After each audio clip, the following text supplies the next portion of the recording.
यही वो नर्मदा है जो अब ऐसे रूप में हो चुकी है।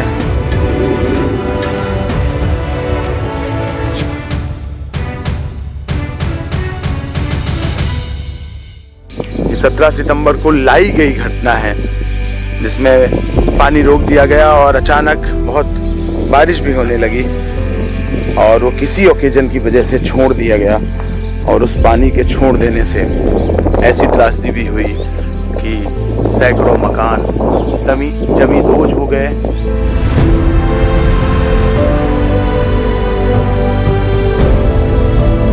सरकारें अब इनको कितना सहयोग करेंगी और उनकी लापरवाही का नतीजा ये भुगतना पड़ रहा है इन लोगों को जो यहाँ रहते हैं। बहुत ही कम संसाधनों में रहकर ये अपना भरण पोषण करते हैं, जीवन चलाते हैं। आप देख रहे होंगे कि यहाँ पे इनके 2 बच्चे हैं जिनके लिए शायद वो स्कूल और वो अच्छे शिक्षा और स्वास्थ्य के लिए भी शायद ही काम कर पाते हों, लेकिन फिर भी इनके मन में ये आस होती है कि हम अपने आगे आने वाली पीढ़ी के लिए कुछ तो अच्छा छोड़ जाएं। नदी हो थी तो अच्छा था कि अब ये बांध बना दिया तो जीवन के सब आफत कर दी। पहले तो कहीं नहीं होतो, पहले पाणी थोड़ी होतो, बाढ़ बंद पाणी आए तो नहीं तो पहले पाणी थोड़ी होतो। अच्छा पहले नहीं तो जीना साल से। तो ये आपका क्या नाम है? रमेश। एक गाँव कौन सा गांव है? एक्कलवारा ग्राम पंचायत में रमेश जी हैं और इनके पिताजी हैं जिनका नाम है गंगाराम जी और इनके 2 बच्चे। आपका क्या नाम है? आयुष। नहीं तो छोरा का हाँ, क्या नाम है? आयुष। और आपका? देवांशी। आप बताइए ना क्या नाम है? देवांशी बोल मनु। देवांशी। तो ये नदी नहीं है बल्कि ये बाढ़ की आफत है जो ये डैम बनाने से हो गई है। क्या कहते हैं आप?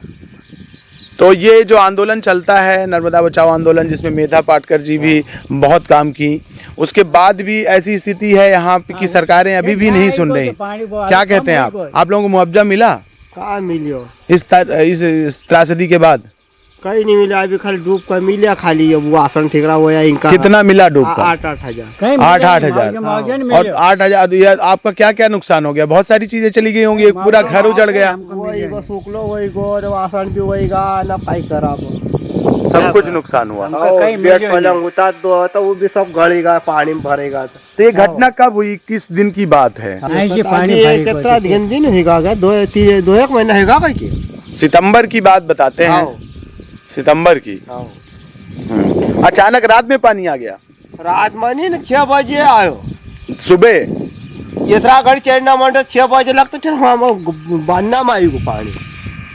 6 बजे यहाँ तक था पानी। 3 घंटे देवड़ी पूरी खुली होती। 3 घंटा में हमको भगा। 3 घंटे में यहाँ ऊपर आ गया पानी। इतना पानी भरा, इतना पानी आ गया। फिर ये सब तहस नहस करता चला गया, इतना नुकसान कर दिया। ऐसा मंदिर में सब गाँव का गाँव फेरी को, पूरा गांव का गांव तबाह कर दिया। तो चलिए हम आप दर्शकों को आगे की भी दिखाते हैं कि आगे कितनी और त्रासदी हुई है, क्योंकि सरकारें किसी न किसी बहाने से विकास तो करती हैं, डैम बनाती हैं और ये कहती हैं कि हम वहाँ से बिजली उत्पादन करेंगे और बहुत सारी चीज़ें करेंगे, लेकिन वो होता है या नहीं, लेकिन भुगतना लोगों को ही पड़ता है।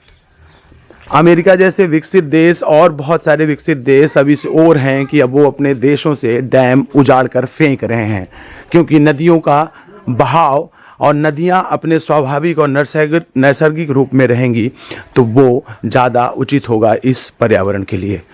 तो विकसित देश तो सोच रहे हैं उस दिशा में, लेकिन भारत जैसे देश अभी भी अपने अंधानुकरण में भूले बिसरे हुए हैं और भुगतना जनता को पड़ता है।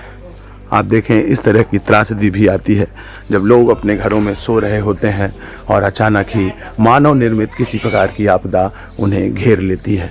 फिर भी ये यहीं रहने पर मजबूर होते हैं क्योंकि इनके लिए और कहीं आसरा नहीं होता।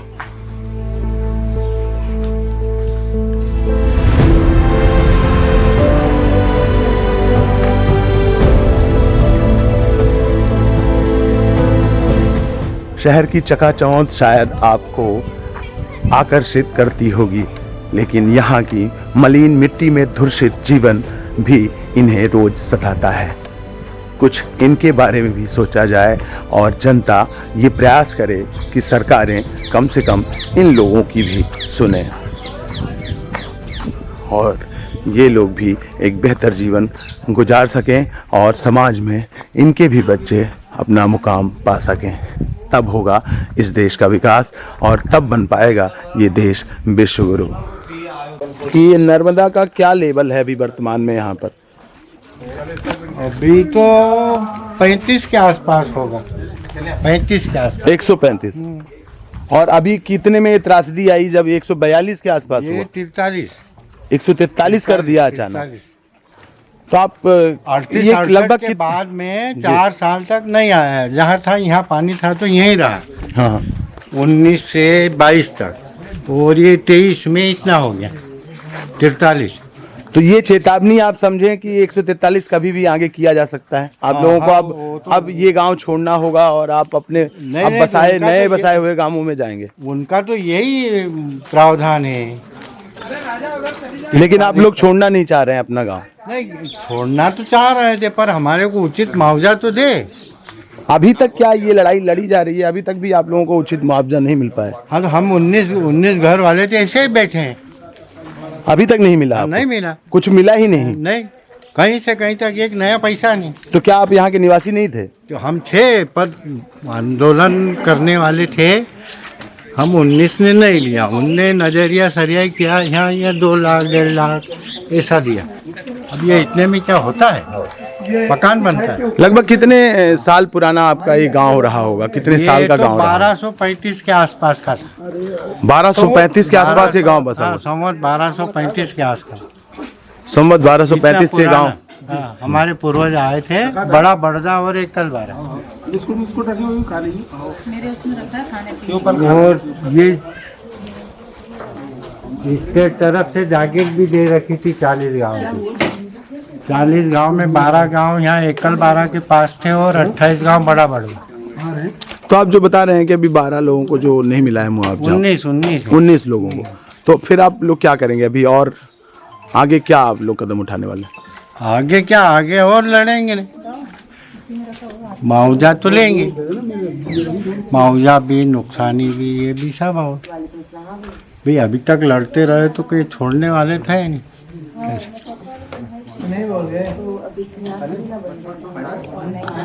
तो ये जो आगे की लड़ाई लड़ी जाएगी यहीं रहकर लड़ी जाएगी, फिर से ये गांव आप लोग सही करेंगे? पुनर्वास पे रह के लड़ेंगे। पुनर्वास की यहाँ से कितने किलोमीटर है?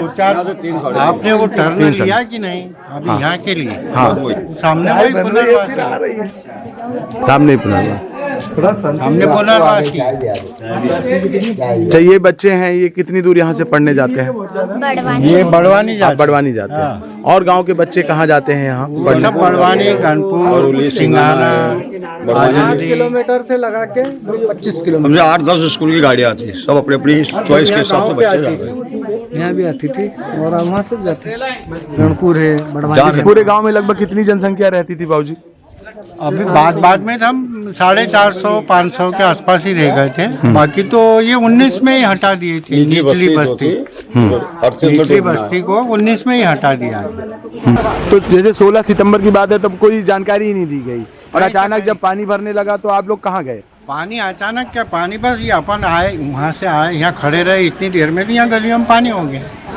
बस यहाँ से निकल के बाहर, गांव बाहर, धीरे धीरे फिर वहाँ पुनर्वास पे किसी का मकान था। तो नकदी से लेके हर चीज चली गई होगी, सब चीजों का नुकसान हुआ होगा। कुछ तो लोगों ने रखा, कुछ यहीं छोड़ा, वो तो नुकसान तो हुआ ना। नकदी क्या, रकम भाव भी गई होगी। राशन पानी की तो बात ही अलग है। 3 रोज तक एक ही जोड़ी कपड़े पर है, 3 रोज तक पानी उतरा, तब आया, देखा भाई ठीक है चलो।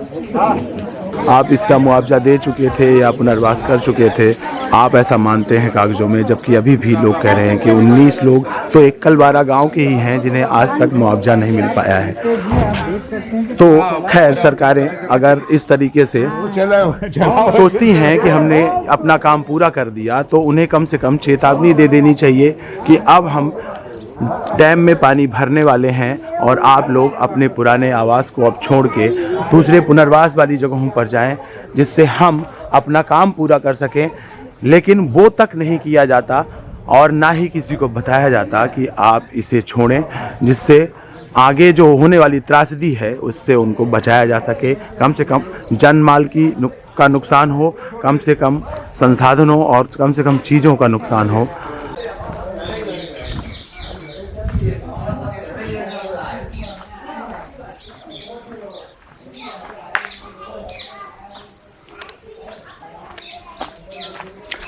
ऐसा नहीं है कि ये घर आज बनाए गए हैं, यहाँ सदियों से लोग रहते आ रहे हैं। जीवन अक्सर नदी के किनारे ही पलता पोसता और बढ़ता आ रहा है। हमारा समाज, हमारा पौराणिक समाज भी नदियों के किनारे बसाहट करता रहा है। नदियाँ अगर अपने मूल रूप में रहें तो कभी भी इतनी त्रासदी तो नहीं हिला सकती कि आम जीवन इतना मुश्किल में हो जाएगा और इतनी बड़ी त्रासदी उसको झेलना पड़ जाएगी। लेकिन मानव निर्मित कुछ ऐसे विकास होते हैं जो जिद से भी भरे होते हैं। कुछ ऐसे विकास होते हैं जो नैसर्गिक चीज़ों को रोक देने की क्षमता रखते हैं। जैसे आप देख रहे हैं कि हिमालय में क्या हो रहा है। जैसे आप देख रहे हैं कि उस हिमालय में जहाँ बहुत ही नाजुक स्थिति है, फिर भी अंधानुकरण हो रहा है। हाँ, अलग बात है कि उसमें कुछ और नाम लगाकर और विकास का पहिया चलाया जा रहा है। कई बार दुर्घटनाएं होती हैं और प्रकृति फिर से अपना रौद्र रूप दिखाती है। आप देख रहे हैं हमारे सामने ये नदी नर्मदा जो अपने भयावह रूप में हो जाती है और तब होती है जब बांध का पानी रोका या गलती से छोड़ दिया जाता हो। ये खंडहर पड़े मकान आपको बता रहे होंगे, जबकि आप देख रहे हैं कि इसमें मंदिर भी डूब गया है। मंदिर बहुत आगे है हमारे, आपको उसकी छोटी सी एक झलक दिख रही होगी उस मंदिर की। ये आप देख रहे हैं जो नर्मदा है, और नर्मदा अपने इस रूप में है कि आसपास के गांवों को भी चपेट में अब ला रही है। क्योंकि नदियां अगर लगातार बहती रहें तो इतने रौद्र रूप में कभी नहीं होती, लेकिन अगर इन्हें रोक दिया जाए और इनका रास्ता रोका जाए तो ये फिर निश्चित रूप से अपने रौद्र रूप में आ जाती हैं और फिर ऐसे मनुष्य के जीवन में त्रासदियां पैदा कर देती हैं।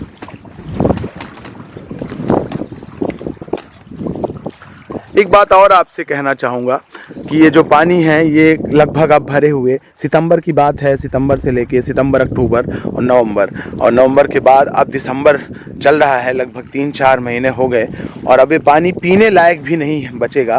क्योंकि अगर ये नदी बह रही होती, लगातार बह रही होती, तो फिर इसमें ये पानी पीने लायक रहता। वैसे भी नर्मदा का कई जगहों पे मिनरल है और पीने लायक पानी है और लोग इसका उपयोग करते हैं। लेकिन ऐसे अगर ये पानी लगातार जमा रहेगा तो फिर इनके लिए मुश्किल हो जाएगी। गांव के मवेशी और जो लोग अभी बचे हुए हैं या मवेशी बचे हुए हैं, वो उनके लिए ये पानी जहरीला भी धीरे धीरे होता जाएगा। आप देख रहे हैं कि ये मंदिर अब कितनी ऊंचाई में रहा होगा, जो कि पूरी तरह से अब डूबने की श्रेणी में है। बहुत दूर ये गांव हुआ करता था। बहुत आगे आप देखेंगे तो ये नदी जो है लगभग यहाँ से 200-250 मीटर दूर, 300 मीटर के करीब दूर हुआ करती थी, जो अब यहाँ तक आ गई है और अब कई गांवों को ये चपेट में ले चुकी है।